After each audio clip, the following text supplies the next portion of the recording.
I tormented each other with Martin for nearly 10 years. He paraded one lover after another, while I held on to a large portion of his wealth. We both held each other's weaknesses, unwilling to show any sign of weakness. But today, I am preparing to divorce him because I am close to death. Chapter 1. It took me a long time to dial Martin's number while looking at the diagnosis report in my hand. Where are you? What's it to you? We are a married couple, yet even asking about each other's whereabouts is seen as an intrusion. Come back, I tapped the table and said, we're getting a divorce. Ha, he scoffed and hung up the phone. Well, I've used this trick too many times before, most of the time just as an excuse to see him. He didn't believe it, as expected. I waited for 2 days, but he didn't come back. Looking at the diagnosis report marking the end of my life, I didn't want to waste any more time. I grabbed my bag and left. There is another way to find Martin, a method that has never failed me. Knock, knock, knock. I lightly tapped the door in front of me, and a delicate girl appeared before my eyes. Nicole. Her eyes were full of fear, as if I could tear her apart through the door. Rolling my eyes, I told her, hey, tell Martin to come home. Tell him I want a divorce. Make sure he knows that among all his lovers, I have the highest hopes for you.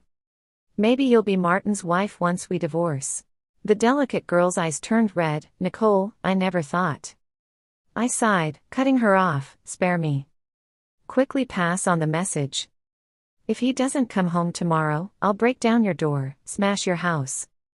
Do you think a broken doorbell can stop me? I turned and walked away, not bothering with further words. If all goes well, I'll see Martin tonight. His beloved Jean. How could he endure my provocation? As night fell, he angrily rushed towards me. Didn't I tell you not to go looking for Jean anymore? I leisurely poured a glass of red wine and looked at him, saying, so, what can you do to me if I do? He was furious but couldn't do anything to me. He just said things I didn't want to hear. I don't know what you're trying to achieve. Jean is obedient enough. We have no feelings between us. You won't divorce me and you won't let me have someone I like by my side? Do you wish for everyone to be as lonely as you are? With a bang, I smashed the glass in my hand. He was right, I was lonely. That's why I held on to him tightly all these years, even though I knew there were no feelings between us.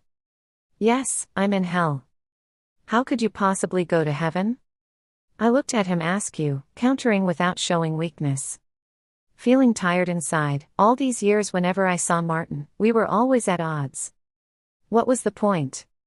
I poured another glass of wine and sat across from him, placing the divorce agreement in front of him.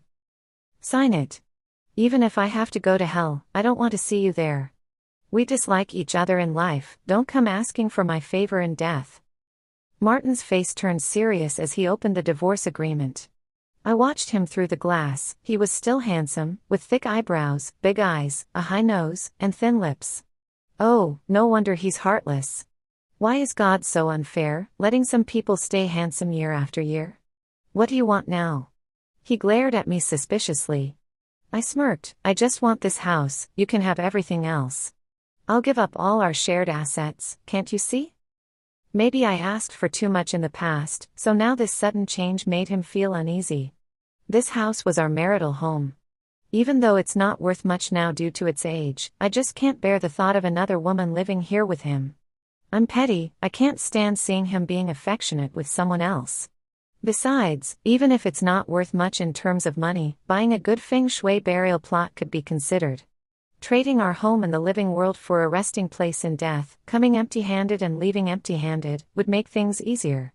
Martin carefully reviewed the agreement over and over before finally saying, I'll have my lawyer draft a new one. The house will be yours, and in addition, I'll give you 10 million. We'll be completely even. I raised an eyebrow. He was generous, easily buying off our 10-year relationship with this 10 million. My lawyer. You don't trust mine, but I should trust yours. See, I couldn't talk properly with Martin anymore. Even as he was about to be set free, I couldn't help but take a jab at him. Feeling defeated, I softened my tone and said, fine, I agree. He took the agreement and headed towards the door. My assistant will bring the agreement tomorrow, you better sign it immediately. He had waited for this day for too long. I felt like he was going to wake up his lawyers in the middle of the night to discuss whether I was setting him up. I shrugged and said okay, the sooner, the better. He still looked at me suspiciously, adding a condition, I hope that once you have the money, you won't live in City C anymore. We should both have our own lives, right? Bitterness rose in my heart, so I briskly pushed him out and locked the door, out of sight, out of mind. Chapter 2. Martin's assistant, deserving of his high salary, handed me the agreement respectfully, addressing me as CEO Nicole. Yeah. My discord with Martin was well known throughout the company. Jean even blatantly sent him care packages, and Martin, being the jerk he was, actually had Jean appointed as my assistant to spite me. But she didn't stay long before going home, and Martin began divorce proceedings. I hadn't been back to the company, few still called me CEO Nicole. The young man before me was the only one. I flipped through the agreement and signed on the last page that night, CEO Nicole, can you take one last look? No need, there's nothing else to see. I handed him the agreement with a smile, tell your boss, Martin, not to be late to the Civil Affairs Bureau in a month. Don't waste my last moments. Yes, the young man politely bid farewell, and we walked out one after the other. Martin didn't want me to stay in City C, and I didn't want to stay here either. Returning to my roots, I wanted to go back home. I reached my destination smoothly, standing on the land of Green Valley. It's been almost 5 years since I last returned. I first visited the graveyard. Mom, Dad, Grandpa, Grandma, I've come to see you. Martin was right, I truly felt lonely. I sat down in front of the tombstone. My parents had a car accident when I was young, and after graduating from college, my grandparents passed away one after the other. I buried them close to each other for the convenience of offering my respects. I also bought a plot nearby for myself. 1, because I really miss you all, and 2. I feel like this spot has good feng shui, haha. I didn't sit for too long. The early winter weather was already turning cold, with tiny snowflakes falling, making my feet feel frozen. All right, I'll head back now. We'll meet again soon, and we'll have a proper chat then.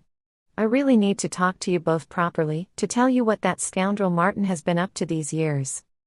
I brushed off my clothes while rambling, then turned and left the graveyard. It was time for school to end, and as I passed by Green Valley High School, I stopped there.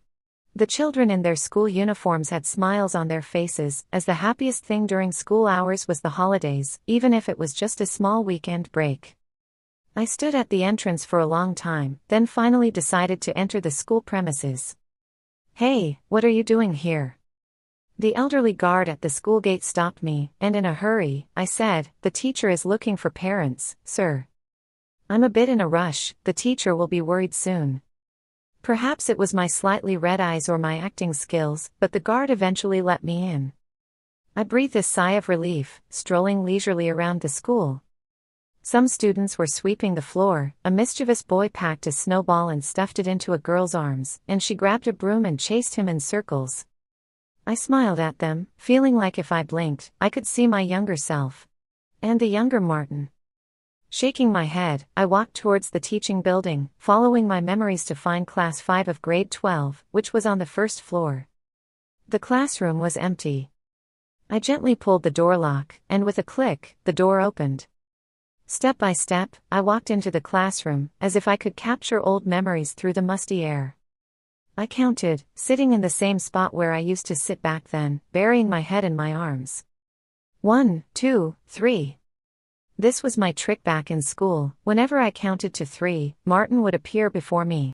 I lifted my head, and the radiant young man stood by my desk, extending his hand. Nicole, let's go home. The most dazzling sunset of the day cast its golden light on him. 1, 2, 3. I opened my eyes, the dream shattered before me. I sighed, dispelling the unwarranted fantasies in my mind, got up, and walked out. Before leaving, I turned back one last time. In the silent room, the young girl smilingly held hands with the young man. In a blink, it all dissipated like bubbles. It was all irretrievable. Chapter 3. I stayed in Green Valley for a month. Winter came swiftly in Green Valley, and when I set foot on the land of City C, I even felt a rare warmth. "Why did you take so long?" Martin's expression wasn't very pleasant. I lazily yawned, shot him a look, and walked inside. "What's up? Divorced and still bringing a girlfriend along? Are you married there too?" I looked at Jean standing behind him, looking timid, and felt annoyed, my words laced with sarcasm. "Mind your words. Jean isn't feeling well today, I need to take her to the hospital soon." I rubbed my hand, feeling even more irritated inside. "Oh, sure, go ahead, take her for a checkup. I'm not in a rush, I can wait." Martin reached out to pull me. "Hurry up, don't be reluctant." I stubbornly stood still. "Are you still forcing me? Aren't you embarrassed to make a scene in public?" Jean started crying behind him again, whispering, "Don't fight, don't fight." I felt nauseous. "Martin, if you hadn't treated me so badly, I would have married you right away. Now, either you knock me out and take care of this with you, or you get lost." Martin's face turned red with anger, he glared at me fiercely and pulled Jean away. Feeling a surge of anger, I thought carefully, bought a baseball bat nearby, felt its weight, then immediately took a taxi to Jean's place. I called a locksmith and contacted the property management. "Who is the owner of this house?" The property management respectfully replied, "CEO Martin." I smiled as I showed my marriage certificate. "This is our shared property as a married couple. Could you please open the door for me?" The locksmith swiftly opened the door, and I sent them away before stepping inside. Martin liked taking photos with her, although he didn't smile much, there were many. After we graduated, Martin was always busy, so we rarely took photos together. It started with sleeping back to back, then separate rooms, and eventually, we lived apart. That's when I realized our relationship was falling apart, as Martin started bringing different women to his place. I walked around and lightly shattered a purple jade ornament, which my grandmother liked before she passed away. I had originally bought it to give to her. Who would have thought that fate would be so unpredictable, and she didn't survive that winter. I wondered why I couldn't find it. It turned out Martin had taken it to please his lover. "Hey," I no longer hesitated and swung the stick in my hand, making a whooshing sound as I quickly smashed everything in the room to pieces. Perhaps I used too much force. Drip, drip, liquid started falling on the floor. I wiped away the blood, met Jean's surprised gaze, and Martin's angry eyes. "Nicole. Gross." I pretended to vomit. "Don't call my name, just hearing it makes me sick." Pointing the baseball bat at Martin's chest, I said word by word, "Tomorrow, we meet at the Civil Affairs Bureau." I had enough. I didn't want to maintain this marriage for another day. "Nicole, I've tolerated you for too long." Martin's forehead veins bulged as he pressed me against the wall. My nose started bleeding again. I pushed it back. "What's wrong with you?" Martin loosened his grip, and I stepped back easily. "I'm irritated, watching you with your mistress." I rested the baseball bat on my shoulder. "Martin, I've tolerated you for too long. Get divorced quickly, go your way, I'll go mine. Let's never see each other in this lifetime. In the next life. Let's not meet again." It hurt too much, really. Too much. Learning from the last incident, Martin came alone the next day. We didn't exchange a word, we signed immediately. With a press of the stamp, we finally got that divorce certificate. Martin didn't say a word more, he turned around without looking back. I watched his back for a long time, suddenly remembering a winter night long ago when he handed me a warm hot water bottle, saying, "Nicole, you go first, I'll watch you leave." Such warm hands, such passionate eyes, those cold winter nights weren't so cold after all. Exhaling a warm breath, I wiped away tears and got into the car leaving City C. "Martin, we probably won't see each other again." Chapter 4. I moved into a hospital and began to receive treatment half-heartedly.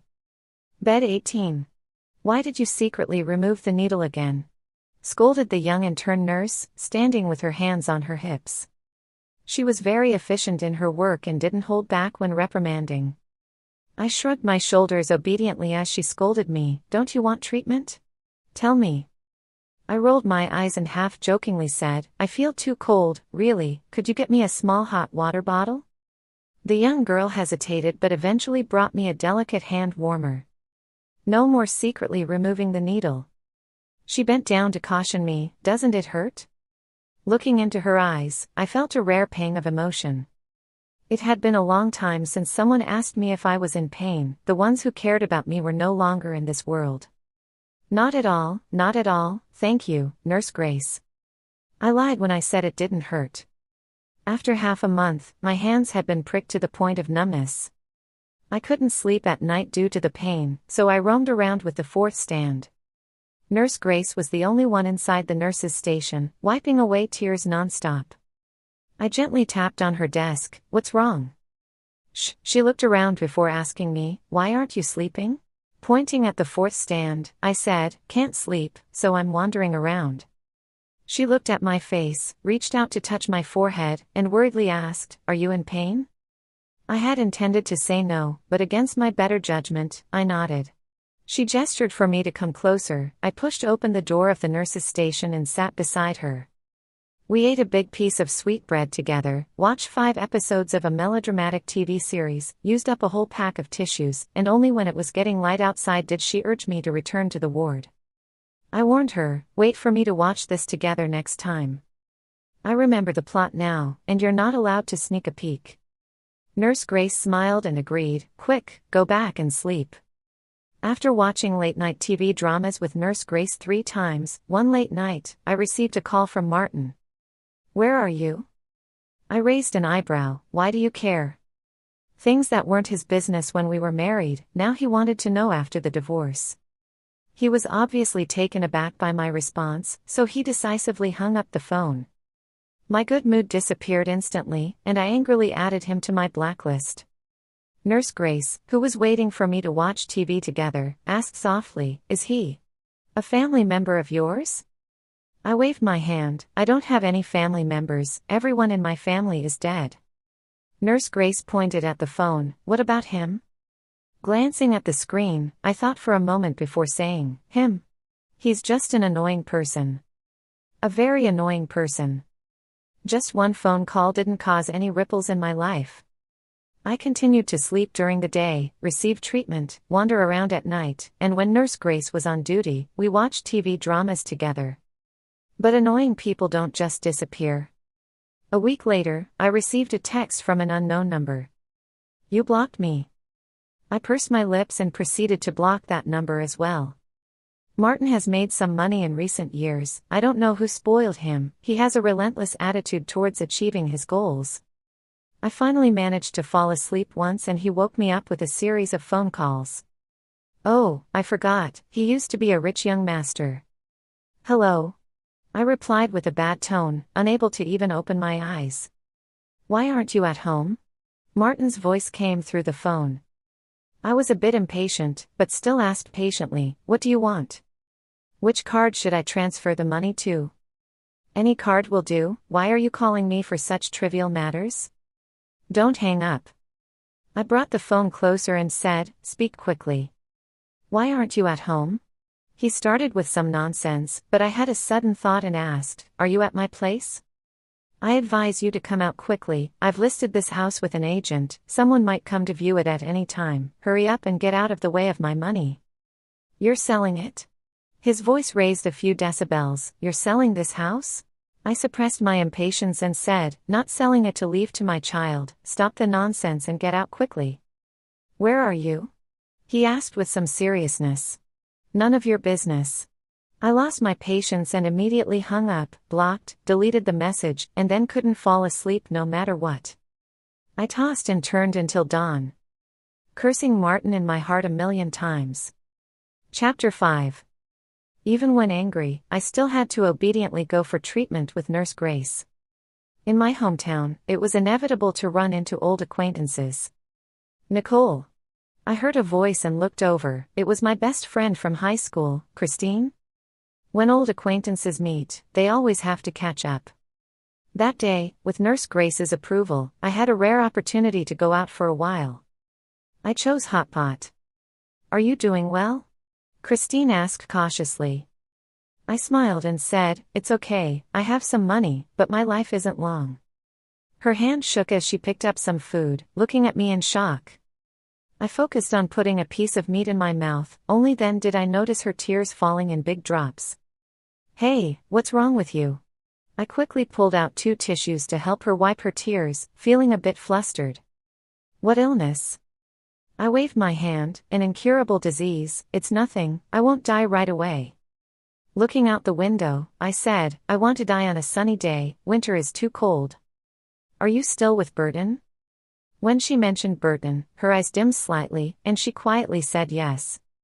I didn't try to persuade her. Not everyone needs to figure things out in this life, it's enough to live happily. Can I ask you for a favor? I stomped my foot after we left. Go ahead. Don't tell anyone you've met me, and if you have time, come and visit me more often. It might be the cold wind blowing. Her eye sockets were red. Doesn't Martin know? Yeah, we're divorced, he doesn't need to know. Christine stopped talking, and we both looked ahead in silence. When we were in school, Martin and I were a very affectionate couple, while Christine was chasing after Burton. The north wind howled. Even though we had good times, they were fleeting. Back in the ward, because I didn't follow the dietary rules, Nurse Grace caught me and scolded me severely. I obediently listened and promised not to make the same mistake again. She persisted and took a pair of scissors to cut my hair, but I firmly resisted. We argued for 2 days. It's just a meal out, can't I just not go again in the future? Why do you have to cut my hair? I reasoned. Nurse Grace explained to me, you're starting chemotherapy, and you'll lose your hair, it's better for us to cut it off. I pondered and asked, can't I just not do chemotherapy? Nurse Grace was furious. I laughed and reassured her, all right, I'll think about it. Before she could say more, a tall figure walked in and headed straight towards me. Who are you looking for? He ignored her, just staring at me with a cold face, as if trying to figure out some conspiracy from my expression. Looking for me, Grace, let go of my hair and go to work. She frowned at the man, then looked at me and whispered, let me know if you need anything. I nodded and escorted her out. Turning to Martin, I asked him, don't you have to spend New Year's with Jean? Valentine's Day, Christmas, New Year's, Jean always had various reasons to take Martin away. For a while, I even detested all kinds of holidays, they made me feel even more lonely. Eventually, I got used to it, thinking it's not bad to be alone, and then he would come to annoy me again. What kind of trick is this again?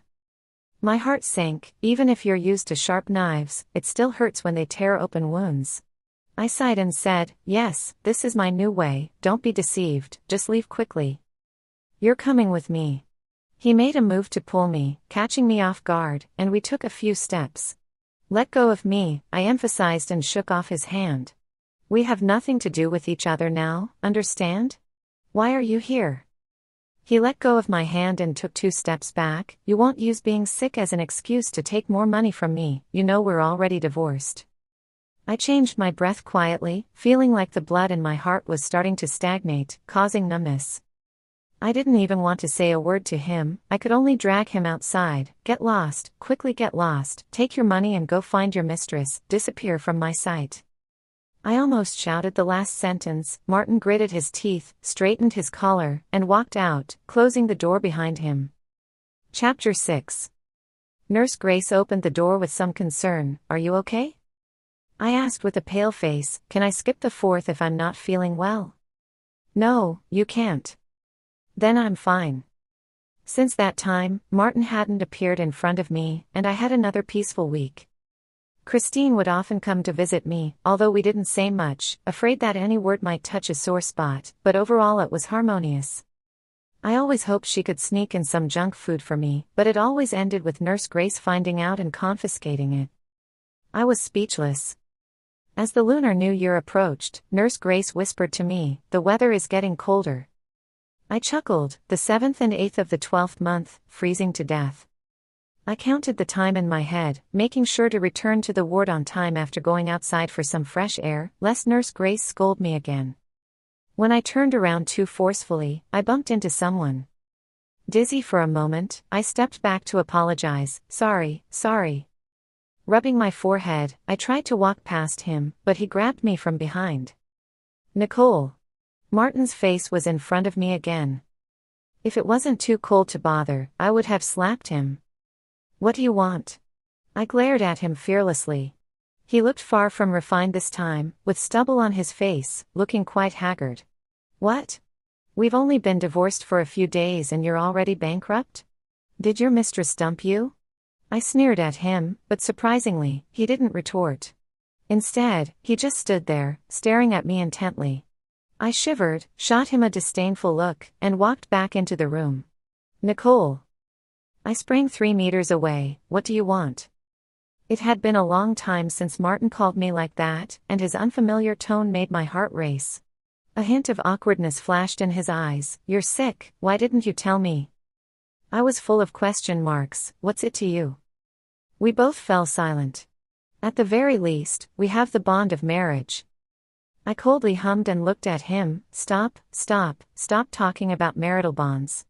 The biggest regret of my life is having feelings for you. Let's stick to what we agreed on at the beginning. I'll leave Sea City, you live your life well and don't come bother me. I turned and walked away, but Martin didn't leave, he just followed me. Not sure if it was because I saw Martin frequently, I couldn't sleep well at night again. I checked the calendar and saw that Nurse Grace was on duty today. I decided to walk out with the fourth stand. As soon as I opened the door, I was startled by the huddled figure on the bench to the left.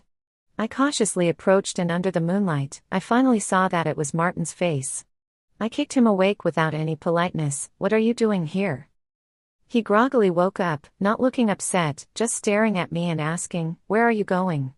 Are you feeling unwell? With a lump in my throat, I replied irritably, you vanished from my sight, I'm not comfortable anywhere. He touched his face and said, I'm not leaving, I've finally found you. What do you want from me?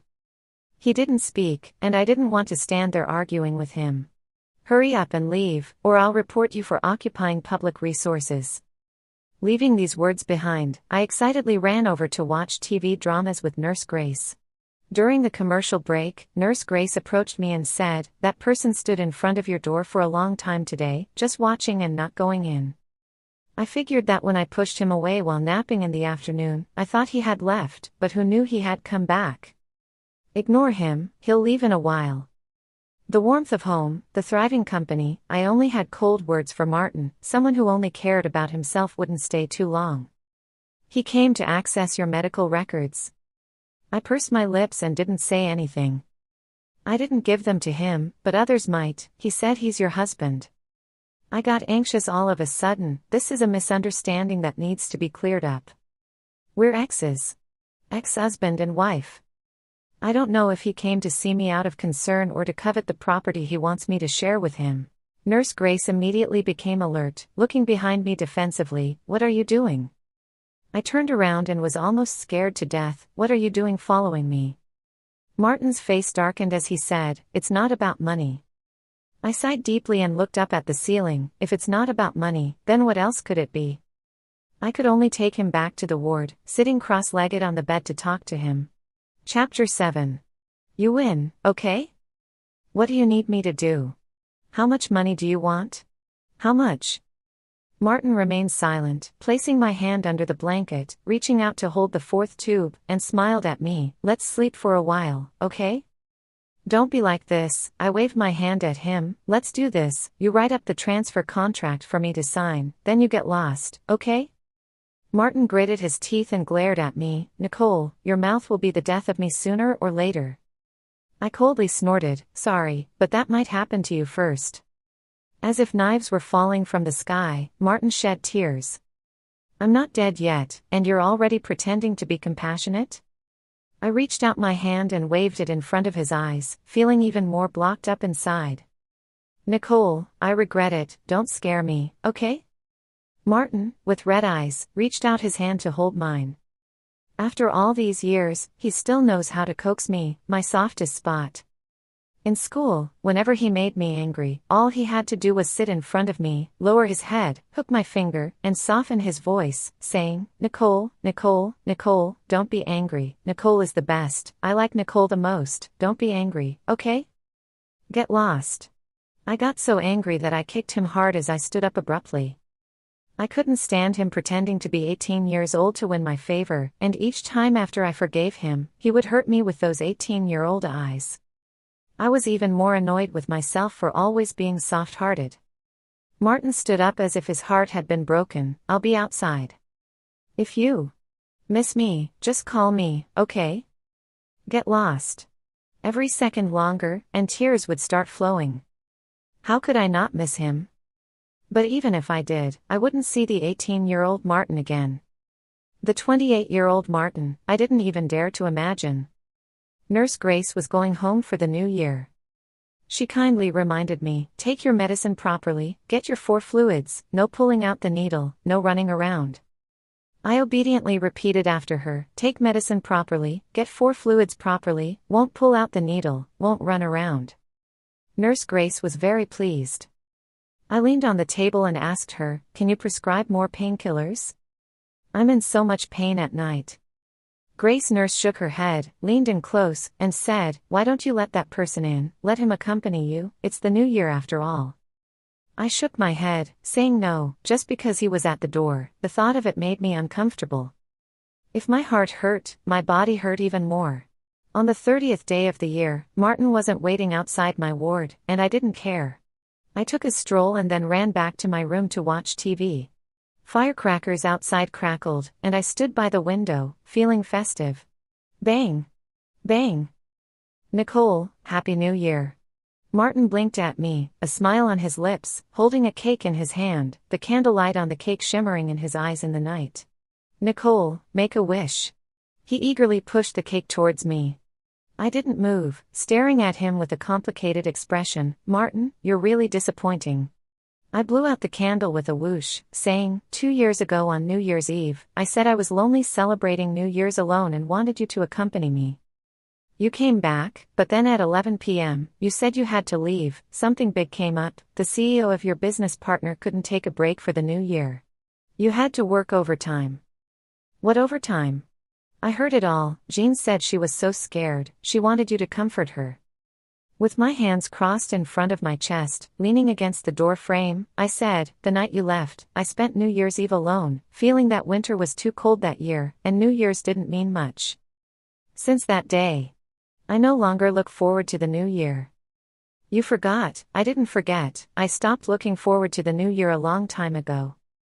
I also no longer have a new year. Martin's hand trembled, as if he wanted to find some excuse to cover up, but I couldn't be bothered to listen. I know she was pregnant back then, right? It was right for you to go comfort her. What I regret most is not seeing through it at that time and still hoping you would change your mind. If I had woken up then, maybe I could make a New Year's wish now. I want to live to be 100, can you make that happen for me? I slammed the door shut, not knowing if it hit his face, hoping it would shatter his features. Chapter 8. Christine came to see me, cautiously pointing outside and asking, is that Martin out there? I sternly corrected her, no, that's a nuisance spirit. Christine smiled helplessly, do you really want to cut it?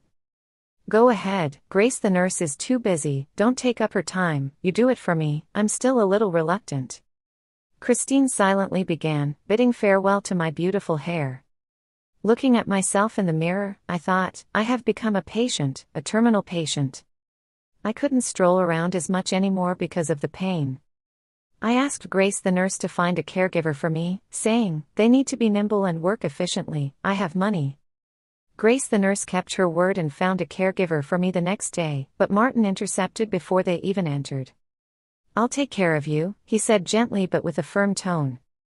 In pain and not wanting to talk, I managed to push out a word, leave. I've heard that too many times, I'm immune now. Feeling even more frustrated, I realized, Martin was my natural nemesis, always at odds with me. When I felt a bit better, I threw everything at him and demanded him to leave. He squatted in front of me and said, Nicole, shall we go back to City C for treatment? I tilted my head and asked, Martin, do you understand what terminal means? My treatments only prolong my life, I don't want treatment. Moreover, I didn't want to go back to City C, it held too many memories I despised. Why not? There will surely be improvement. I pushed his hand away, saying, what's the point of improvement? My family is underground, I'm just going to reunite with them, why do you always block me from being with my family? Nicole, we are A family too, don't you remember? Martin, you should get an X-ray tomorrow. I think you need to treat your problem. We're divorced. Maybe if I made a banner and hung it over your head, you'd remember, right? I took a deep breath and asked, do you have a soft spot for sick girls? Initially, the girl you liked, wasn't she your assistant who got sick and went to the hospital for 4 drips, and then you got together? Later Jean also frequently went to the hospital. I suddenly understood, I get it, you like sick beauties. Martin's face turned pale as he shook his head.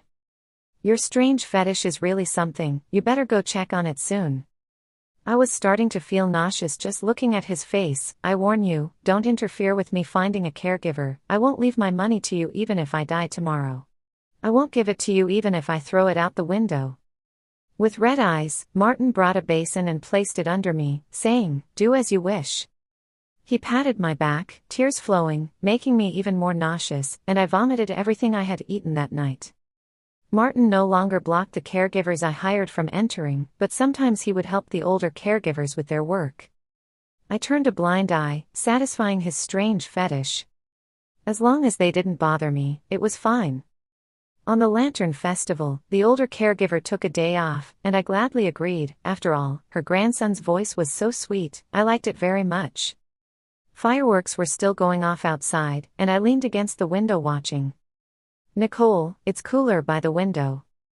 I turned to look at Martin. He had been staying here for over a month, sleeping on the bench outside. Grace the nurse initially tried to chase him away, but later quietly told me, he always goes to warm up fluids for you while you're asleep. I feel bad for chasing him away. Martin, shall we go out for a walk? The Lantern Festival was different. When we were young, on this day of the new year, Martin would sneak out of his house, hold my hand, and take me to the snack street behind the school, using his New Year's money to treat me to delicious food.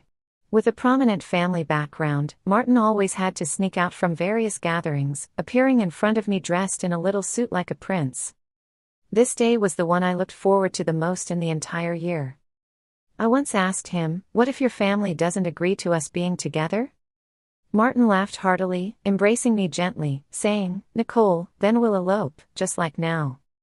Indeed, Martin's family wanted him to marry a girl of equal social standing, not an orphan without any relatives like myself.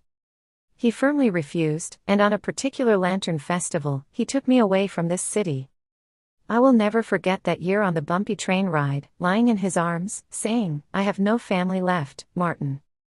He held me tightly, saying, Nicole, we'll form a new family. I'll be your family. The warmth of his hand that year as he held mine, the excitement in my heart that felt like it would burst out of my throat, I always remember. Promises echoing in my ears, now everything has changed. We did so much for each other, how did we end up like this today? I couldn't understand, so I stopped trying. I want that. I pointed to a grilled sausage and said to Martin, Nicole. He looked hesitant. I pouted and walked over, ready to buy it myself. Fine, I'll buy it for you, just stand here and wait for me, it's smoky over there, don't go. I took a satisfying bite, feeling the nostalgic sensation of my youth. Then I directed Martin to buy me candied hawthorn, fish balls, and shaved ice. Unable to hold everything, I reluctantly used Martin as a makeshift table, taking a bite here and there. Nicole, he suddenly spoke up. Shut up. I glanced at him and said, if you're annoying me, then go away. Nicole, eat a little less, his voice choked up. As I looked up, I could only see his slightly red eyes. Why are you crying? Are you here just to see when I'll die? I sighed, pushed him away, and walked far away. Nicole, I spoke out of turn. Martin quickly caught up and asked in a low voice, want to eat a bit more? I'm not eating. I was not in a good mood just now, so I couldn't let him be happy. All this is not good for your health, do you want me to die early? Martin looked down, reaching out to grab my clothes as I tried to leave. Nicole, do you want to eat rice noodles? The one on the back street. That was a shop we used to visit every year, and I loved everything from that place. It might be the lure of the food, or the group of young students rushing past behind me, but more likely, it was the sight of Martin in a suit, head bowed, overlapping with a certain year, a certain moment, a certain instant. I nodded in agreement. Chapter 9. The rice noodle shop had changed owners. The previous owner was a chubby elder brother, now replaced by a young couple. They seemed friendlier, but I still longed for the old owner. The taste of the food had also changed, introducing many innovations. I barely ate a few bites, and Martin hardly touched his chopsticks. When we went to pay, the young couple stopped us and asked, "May we ask, is the food not good? I see you both haven't eaten much." I waved my hand. It's not that, it's just that I preferred the way it used to be. With food, and with people. Change is change, something you can't hold on to. We walked back side by side, fireworks lighting up the sky again. Looking at Martin's face, I thought, those loved by someone still have privileges. Make a wish, while the fireworks are going off. I stopped, sniffed, and looked at him. Hurry up. Martin bent down, close to my cheek, and gazed into my eyes seriously, saying, "If the heavens can hear, I wish to go back in time." I smirked and told him, "The heavens have heard, and they've said to you, spoken wishes don't work. Heaven can't hear, because I've wished 1,000 times before. There's no turning back the clock, no going back." The atmosphere was too good today, so I spoke up, "Jean's child, it wasn't me who rejected it." Martin's mouth drooped. "You let her come be my assistant." I was indeed angry, but the shameless one is you. The child isn't fully formed, I wouldn't harm them. Her methods are too ruthless, and you actually believe her. The more I spoke, the angrier I got, not letting him inside. "You are too despicable." I slammed the door shut again, hoping it would crush him. Soon, I could hardly get out of bed. The doctor asked if I wanted surgery, saying there was a certain risk, but if successful, I could live a few more months. That's not how they put it, I just translated it automatically. I said no, Martin said yes. I mocked him, "Your words don't count, you don't even have the right to sign my end-of-life notice now." He teared up again, and I didn't want to see. We have long been over. He couldn't make decisions for me, no one in this world could make decisions for me anymore. I never let Martin in, he slept on the chair outside for a long time. Nurse Grace even came to persuade me to let him stay inside. I was shocked, "But you're on my side." Grace nurse smiled and said, "Yes, but didn't you secretly tuck him in with a blanket?" Who loses the city first? I lose the city first. I still didn't let him in. I told Nurse Grace, "This is my only insistence. As life nears its end, if there's any hope left to speak of, it's just wanting to be a little more worthy of myself. I can't forgive him, that makes me feel ashamed of myself." Since Martin couldn't come in, he started sending me flowers. I love white roses the most, and he would order a large bouquet for me every day. After fiddling around for a while, I smiled and told Christine, "When you come to my grave, bring these flowers. I'm not very fond of chrysanthemums." It took Christine a while to agree. The next day, Martin changed to pink roses. I thought so, indeed, Christine is a little trickster. She's a spy for the enemy. But I didn't say anything. The pink roses also suited my taste. I couldn't sleep well in the middle of the night, always seeing a blurry figure sitting at the edge of the bed. I pondered, could it be that my body was so weak, or that my departed family had come to take me? It wasn't until the person grabbed my hand and spoke, "Nicole, I was wrong." "Oh, it's Martin?" Martin's tears were as warm as the temperature of his hand, a person so indifferent yet with a burning body temperature. I closed my eyes and went back to sleep. I told him it was too tiring to argue and that my sleep was more important. He came to my bedside every day, always saying random things in the middle of the night. "Nicole, don't you want me anymore?" I don't." "Nicole, you've lost a lot of weight." "Yes, I'm ill." "Nicole, can you forgive me? I've let everyone else go, I'll come home on time from now on, and I'll tell you I love you every day, just like before." My nose tingled, I opened my eyes to look at him. "Martin, do you know that because of my indulgence towards you, you keep testing me?" He fell silent. "Nicole, I was wrong." "Where were you wrong?" "You just got bored, so you went to find someone new, and suddenly the person who was always by your side isn't there anymore, and you feel a bit uncomfortable. Then you realize she's about to die soon, so you feel guilty." "No. That's not it. Martin, shedding tears at 18 and 28, had the same demeanor, tears dripping down his cheeks. Martin, you stopped loving me a long time ago, don't say these self-deceiving words. I struggled to sit up and said, even if I were to get better immediately and go home with you, you'd soon grow tired of this life. You just like seeking new experiences. If we lived together for 5 years, 10 years, you'd forget all this, and there would be one young girl after another coming to you. I won't. His voice was too soft for me to hear. You'll bring them in front of me again, asking if I want a divorce? They say they're afraid you'll leave, they say you'll abandon me for comfort when you're sad, they say they're pregnant, have a miscarriage, and you automatically cast me as the villain, accusing me harshly. Nicole. I interrupted him, it's okay, really, it's okay, I never wanted to hold you back, I'm just afraid you can't see your own heart, how can you? How can you mistake guilt for love? Martin covered his face and cried, like an abandoned puppy. He held onto my waist, tears soaking my clothes, and kept saying, I love you, Nicole, I do love you, Nicole. Liar. I've seen how Martin loves me, why is he still trying to deceive me? I lifted my head, thinking, I won't shed another tear for Martin, not a single one. Chapter 10. I don't have much time left awake. Every time I opened my eyes, there would be a bouquet of pink roses by the bedside. I no longer refused Martin's entry into my room, but I also no longer looked at him. When Nurse Grace came to give me an injection, she would secretly wipe away tears. I felt guilty, thinking, it's really unfair to the young children, the interns who have to face farewells. I squeezed her hand, I have a gift for you. What? If you don't cry, I'll tell you.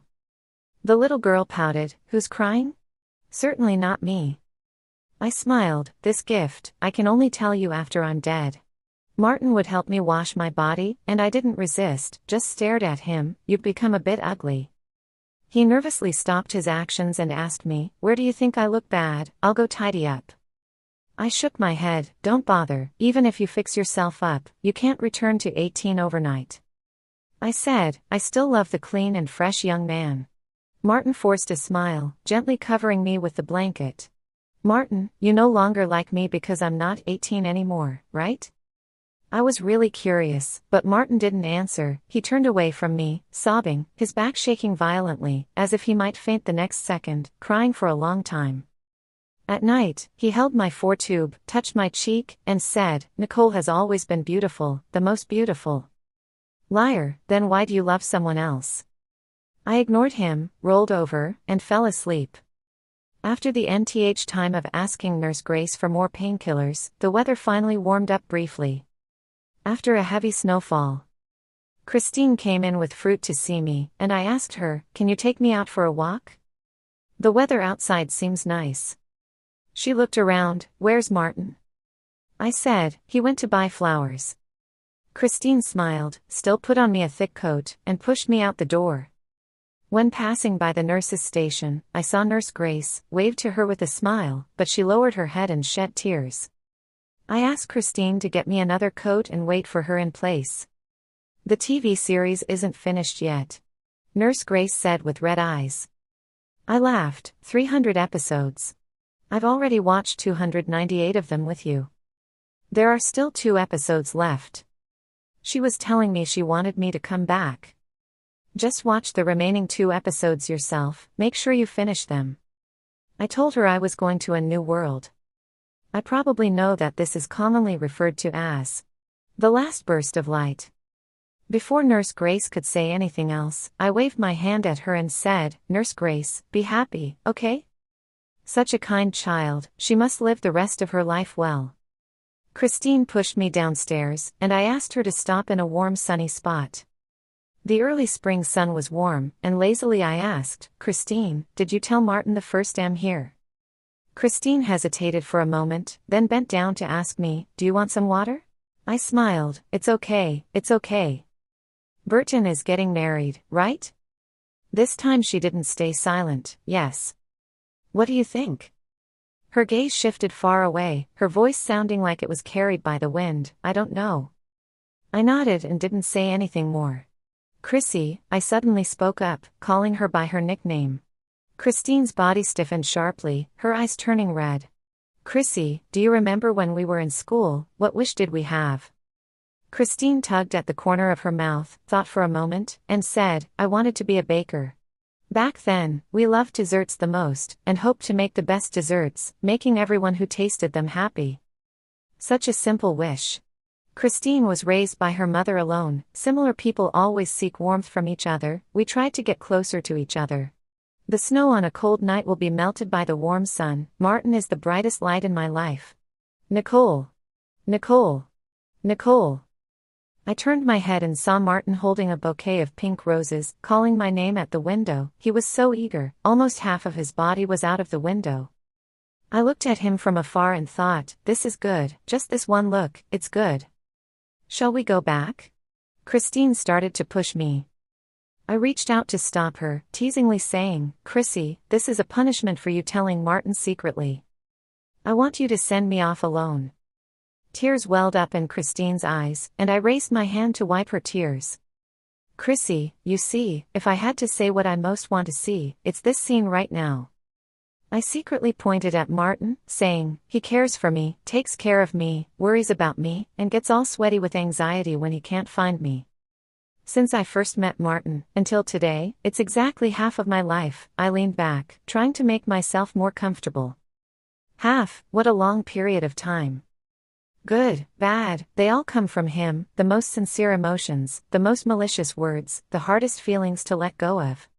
I closed my eyes and, with a choked voice, said, Chrissy, how did we both end up? Falling for a man? The initial dreams, the simplest wishes, the easiest joys, how did we forget them all? Chrissy, I reached out to grab her wrist, whispering softly, Chrissy, I also wish we could live in a fairy tale world, where if we face setbacks, someone will come to rescue us. But we can't, Chrissy, we can't.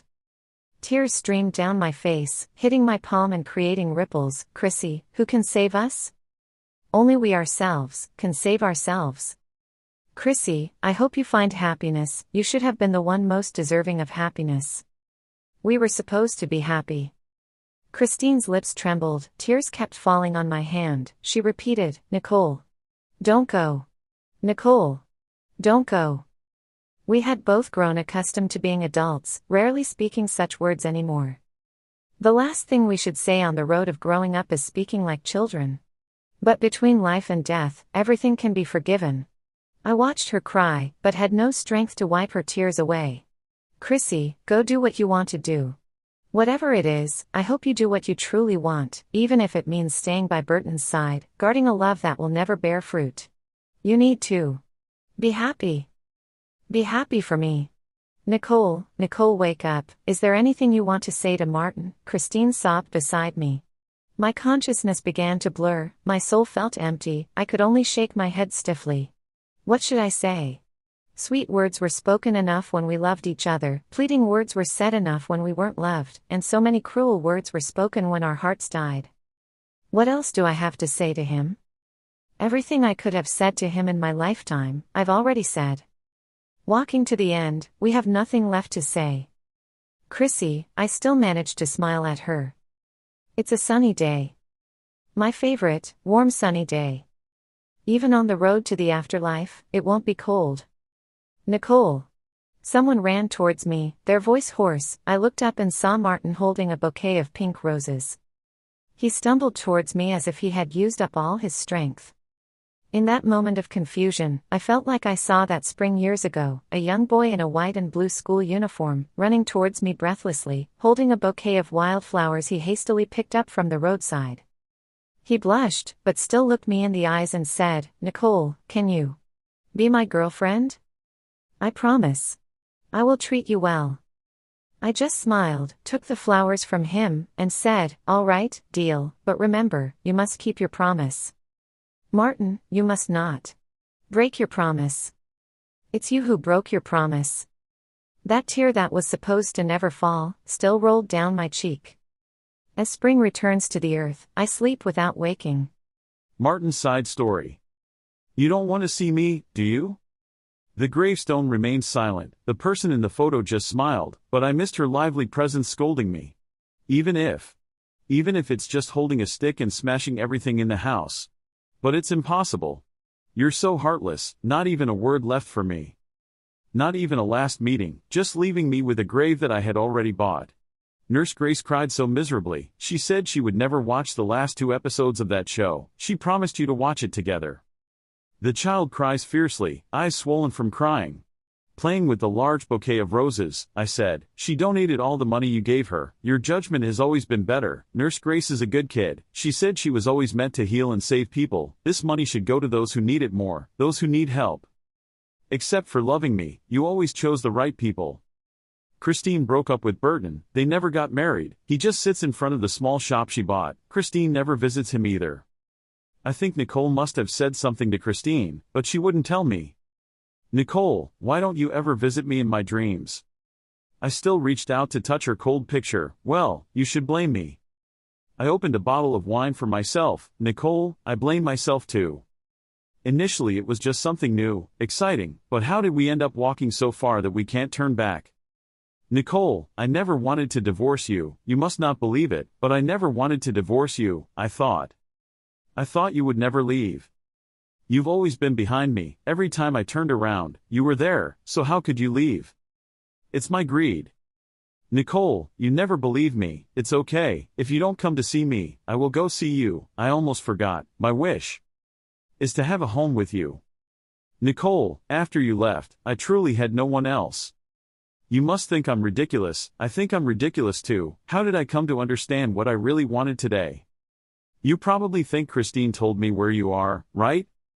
No, I was looking for you. Nicole, I was looking for you.